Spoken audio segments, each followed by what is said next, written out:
The clanking of metal and the steady hum of machines were music to young Henry Ford's ears. Growing up on a modest farm in Dearborn, Michigan, Henry wasn't content with the quiet rhythm of rural life. While his father, William Ford, expected him to follow in the family tradition of farming, Henry's mind often wandered to the barn, where he spent hours dismantling and reassembling tools. Why does it work this way? He'd ask himself. Could it work better? It was here, among the rusted wheels and gears, that the seed of an idea began to take root, a fascination with machinery that would one day revolutionize the world. Henry's curiosity about mechanics set him apart from other farm boys. While they were content with the simplicity of horse-drawn plows and wagons, Henry dreamed of machines that could ease the burden of manual labor. One day, he encountered a steam engine traveling down the road, a rare sight in the late 19th century. The massive machine puffed and hissed as it powered a thresher, and Henry's eyes widened with wonder. If steam can do this, he thought, what else is possible? That moment ignited his imagination, planting the idea of a self-propelled vehicle in his mind. By the time Henry was a teenager, his obsession with understanding how things worked had turned him into the neighborhood's go-to repairman.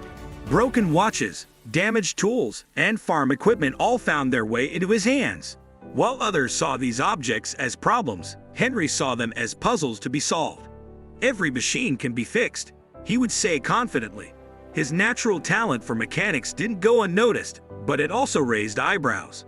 Many dismissed his tinkering as a childish distraction, insisting that he should focus on practical skills for a farmer's life. But Henry wasn't one to follow convention. At 16, he left the farm to work as an apprentice mechanist in Detroit. The bustling city was a world away from the quiet fields of Dearborn. Factories roared with the sound of industrial progress, and the streets were alive with invention and ambition. For Henry, this was heaven.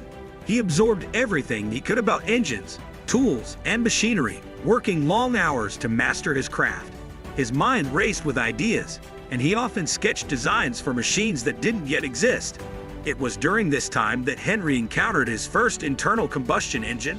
The small sputtering machine was primitive and unreliable, but to Henry, it was pure magic. Unlike steam engines, it didn't rely on massive boilers or heavy equipment. It was compact, efficient, and, most importantly, it had the potential to power a horseless carriage. Henry's heart raced as he imagined what such a machine could mean for the world. Farmers could transport goods faster, workers could commute to cities, and families could explore places they'd never dreamed of visiting. The possibilities seemed endless. Despite his excitement, Henry's vision wasn't immediately embraced. When he shared his ideas with others, he was often met with skepticism or laughter. Why would anyone need a horseless carriage? People asked. Horses had been reliable for centuries. Why change what worked? But Henry wasn't deterred. He knew that innovation often came with resistance, and he believed in his vision enough for everyone else. If I can build it, he thought, I'll prove them wrong. Henry returned to the farm after his apprenticeship, but his passion for machinery didn't fade. At night, after long days in the fields, he worked tirelessly in a small workshop he had built in the backyard. There, by the light of an oil lamp, he began experimenting with engines and designing his first prototypes. Every failure brought him closer to success, and every problem sparked a new solution. He wasn't just building machines, he was building his future. As Henry tightened the last bolt on one of his early prototypes, he paused for a moment to admire his work. It was crude and imperfect, but it moved under its own power. To Henry, it was a glimpse of what could be, a world where transportation wasn't limited by horses or geography. He didn't know it yet, but this was the beginning of a journey that would change the world forever. For Henry Ford, the spark of an idea had ignited a fire that would fuel a revolution on wheels. Early failures, stronger resolve.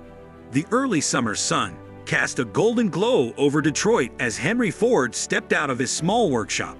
His hands were calloused, his shirt stained with oil, but his face was lit with determination.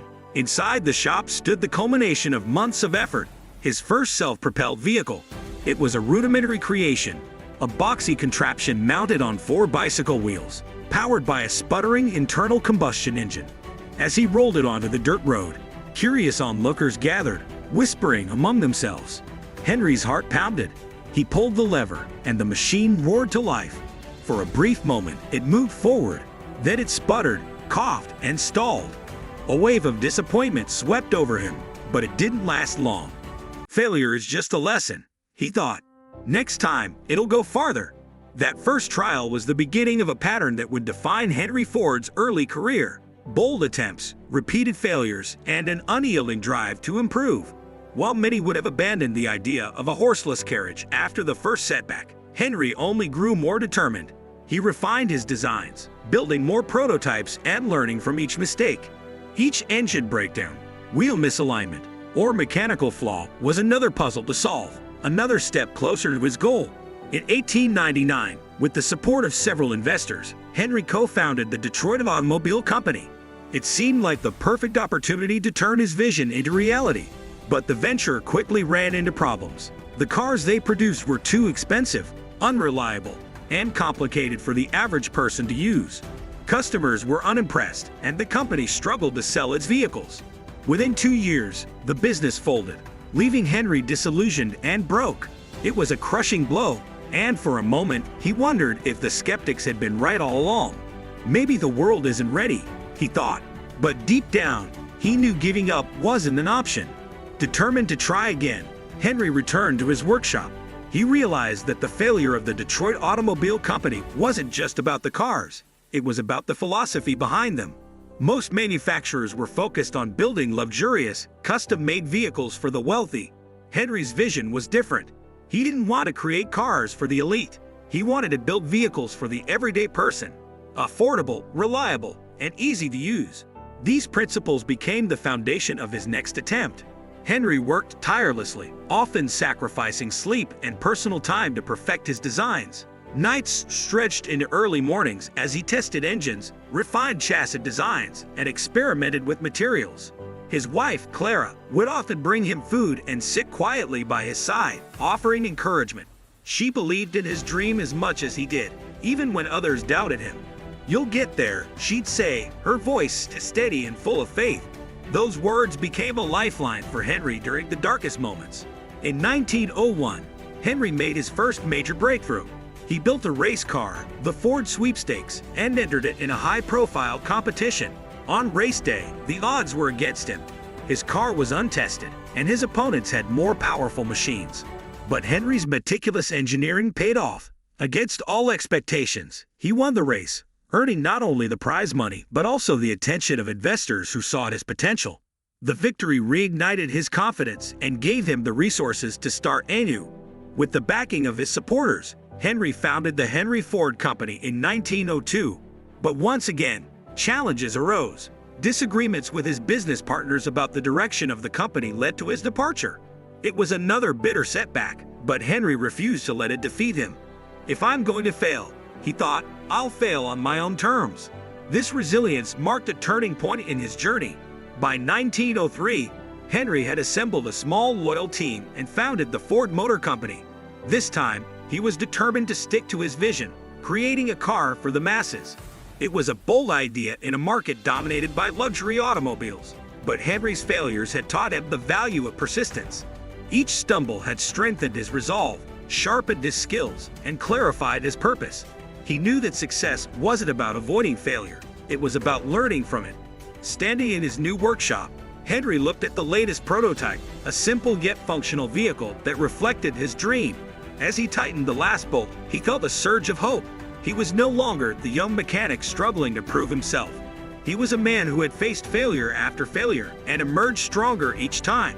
For Henry Ford, every setback was a step closer to success, and he was ready to take the next one. The birth of Ford Motor Company. Henry Ford sat on a wooden stool in his small Detroit workshop, staring at a plain, simple car frame propped up on blocks. Around him, the tools of his trade, hammers, wrenches, and bolts, were scattered on the floor. This wasn't just another project for Henry. It was his chance to make something that truly mattered. He had failed before, but now he was determined to succeed. He wanted to build a car that anyone could own, not just the rich. A car for the people, he whispered to himself, tightening a bolt with steady hands. In 1903, Henry gathered a few friends and investors and created the Ford Motor Company. It wasn't a fancy start. The team worked in a tiny factory with just a handful of workers. They didn't have much money, and every decision felt like a gamble. But Henry had a clear vision. He wanted to build cars that were strong, simple, and affordable. No unnecessary decorations, no expensive materials, just a reliable car that could take people where they needed to go. The team's first car, the Model A, was a small, boxy vehicle with a single-cylinder engine. It wasn't flashy, but it worked. When they sold their first car to a local doctor, the whole team celebrated. It was a small victory, but it meant the world to them. This is just the beginning, Henry told his team, a wide smile on his face. We're going to change how people live. Building cars back then wasn't easy. Each car was made by hand, which took a lot of time and effort. Workers would assemble parts one by one, and even small mistakes could cause big delays. Henry watched closely, learning every step of the process. He wasn't just a boss. He worked alongside his team, getting his hands dirty and solving problems as they came up. The workers admired his dedication and began to believe in his vision. But Henry's dream wasn't just about making cars. It was about making life better. He often thought about the farmers back in Dearborn who worked long hours in the fields. He imagined how much easier their lives would be if they had cars to carry their tools or visit town. He wanted to create a future where only the car wasn't a luxury. It was a normal part of everyday life. As more Model A cars were built and sold, Henry's confidence grew. Customers began writing letters, thanking him for creating something affordable and reliable. Families used the cars for road trips. Farmers used them to haul supplies, and doctors, like their first customer, used them to visit patients quickly. Henry's dream was starting to come true, but he wasn't satisfied yet. We're just getting started, he often told his team. Henry's focus on simplicity and affordability caught the attention of the press. Reporters came to his factory to see the people's car being built. Investors who had once doubted him began to see his potential. Still, Henry didn't let the attention distract him. He knew he had a long way to go. This is just one step, he said. The best is yet to come. By the end of 1903, the Ford Motor Company had built and sold dozens of cars. It was a small number compared to what Henry dreamed of, but it was enough to keep the company alive and growing. For Henry, this was more than a business. It was proof that his idea could work. He had built something from nothing, and now the wheels of his vision were finally starting to turn.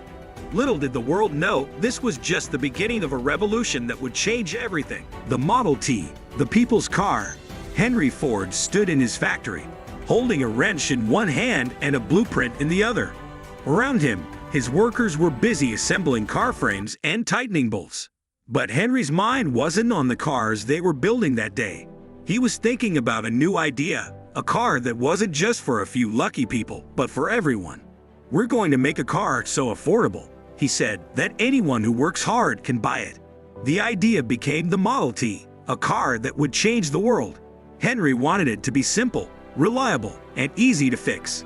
He thought about the farmers, teachers, and shopkeepers who didn't know much about engines but needed a car they could trust. The Model T wouldn't have fancy decorations or unnecessary features. It would be a sturdy car that got people where they needed to go. In 1908, after months of hard work, the first Model T rolled out of the factory. It looked different from the expensive cars people were used to seeing. Its body was plain, and its wheels were strong but simple. Some people laughed at its basic design, but Henry didn't care. This isn't a car for the rich, he told his workers. This is a car for the people. The Model T wasn't just a car, it was a promise. It promised freedom to travel, to explore, and to connect with others. Farmers could now drive into town quickly. Families could visit relatives far away, and workers could live farther from their jobs. It gave people a sense of independence they had never felt before. It's not just a car, Henry said. It's a way to make life better. As the Model T became more popular, people started calling it the Tin Lizzie. It was tough, dependable, and easy to use. Customers loved that they could fix small problems themselves without needing a mechanic. Even young boys and girls learned how to crank the engine and make it go. The Model T became more than a car. It became a part of people's lives. Henry knew that if he wanted to sell more cars, they had to be affordable for everyone. He worked hard to lower the cost of making each car, instead of building them one at a time. He and his team found ways to speed up the process. They brought parts to the workers instead of having workers move around the factory. This simple idea saved time and money, making it possible to sell the Model T for less and less each year. By 1925, the price of the Model T had dropped so much that nearly every family could afford one. The roads were now filled with these little black cars, buzzing through cities and down country roads. People called it the car that put America on wheels. Henry was proud, but he always gave credit to his team. "This is what happens when you work together," he said. "You can do amazing things." The Model T wasn't just a car, it was a revolution. It changed the way people lived, worked, and dreamed. Henry Ford had done what many thought was impossible. He turned the car from a luxury into a necessity. For Henry, seeing families enjoy the freedom of owning a car was the greatest reward, and yet he knew this was just the beginning. There were still more roads to travel, more dreams to chase, and more ways to make life better for everyone. Innovation on the assembly line. Henry Ford stood in the middle of his factory, watching his workers assemble a Model T. He smiled with pride as they put the car together piece by piece. But as he watched, he noticed something. The process was slow. Workers moved around to find tools, pick up parts, and carry heavy pieces across the floor. Henry tapped his chin, deep in thought. "There has to be a better way," he said to himself. That thought sparked an idea that would change the way the world made things forever. Henry began studying how things were done in other industries. He visited meatpacking plants and watched how workers processed animals in a straight line. Each person had a specific job, and the work flowed smoothly from one station to the next. Henry wondered, what if we could do something like this in my factory, but for building cars? He didn't know it then, but this idea would become the moving assembly line. In 1913, Henry and his team began experimenting with the assembly line. They set up a conveyor belt that slowly moved car parts down the factory floor. Instead of workers running around to gather parts, the parts came to them. Each worker had one job: tightening a bolt, attaching a wheel, or installing the engine. At first, the workers struggled to adjust to this new way of working, but soon they saw how much faster and easier it was. The results were incredible. Before the assembly line, it took over 12 hours to build one Model T. With the new system, they could make a car in just 90 minutes. This meant they could build more cars every day and sell them for less money. Henry's dream of making cars affordable for everyone was becoming a reality. The assembly line isn't just a new way to work, he told his team. It's a new way to think. As the factory became more efficient, Henry focused on making work better for his employees too. He shocked the world by announcing that he would pay his workers $5 a day, double what most factories offered. People thought he was crazy. Why pay them so much? They asked. But Henry believed that if workers were treated well, they would work harder and stay loyal to the company. He also knew that if his workers earned more, they could afford to buy the cars they were building. Soon, workers from all over the country came to work for Ford. The factory buzzed with energy as the assembly line became faster and smoother. Workers took pride in their jobs, knowing they were part of something important. Henry often walked through the factory, shaking hands and asking workers how they were doing. He believed in treating people with respect and fairness. The assembly line didn't just help Ford Motor Company, it transformed the entire world. Factories in other industries began copying Henry's idea, using assembly lines to make everything from appliances to airplanes.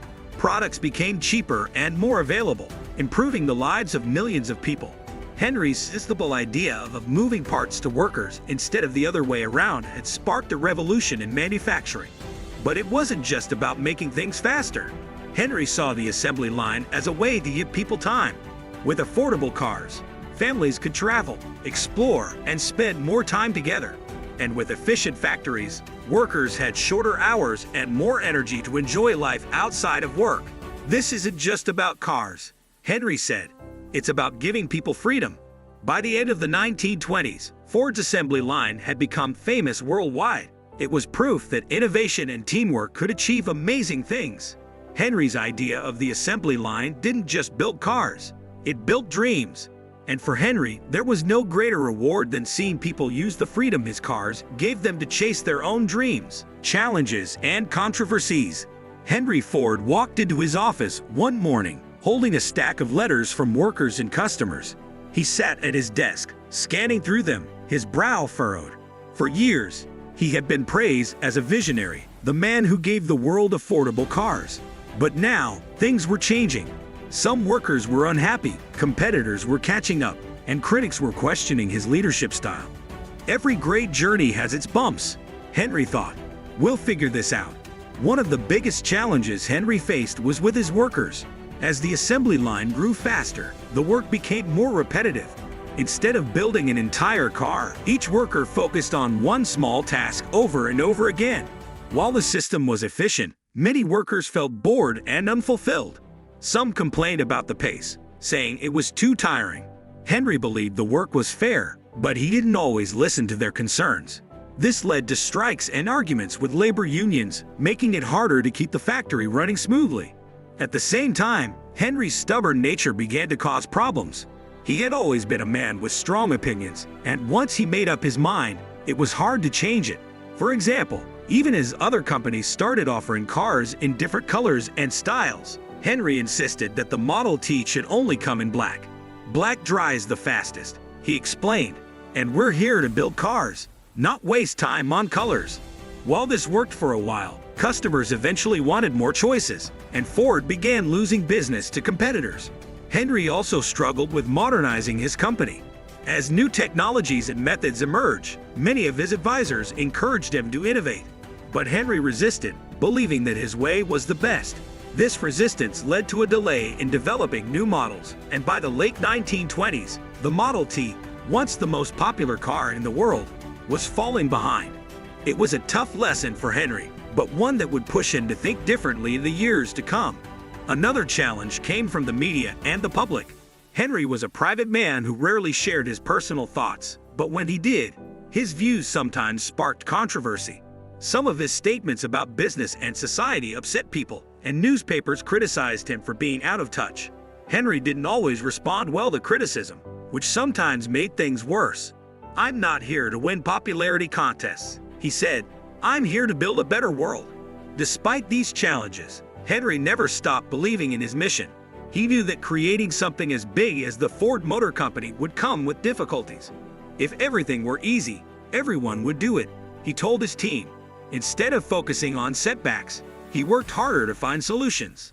When the Model T was no longer selling well, Henry introduced the Model A, a new car with updated features and different colors. Customers loved it, and Ford regained its place in the market. Henry also made efforts to improve conditions for workers. He introduced shorter workdays, giving employees more time to spend with their families. He also encouraged education, offering programs to help workers learn new skills and advance in their careers. While not every problem was solved, these changes showed that Henry was willing to adapt and grow as a leader. By the time the 1930s arrived, Henry had faced more challenges than he could have imagined. Some were caused by the changing world, and others by his own decisions. But through it all, he remained focused on his dream of making life better for everyday people. Henry's story teaches us that even great leaders face difficulties and make mistakes. What matters most is how they learn from them and keep moving forward. Henry once said, "Obstacles are those frightful things you see when you take your eyes off your goal." For him, every challenge was a reminder to stay focused on what truly mattered, giving people the freedom to dream, travel, and live better lives. And as tough as those years were, they only made him more determined to build a brighter future. A vision for the future.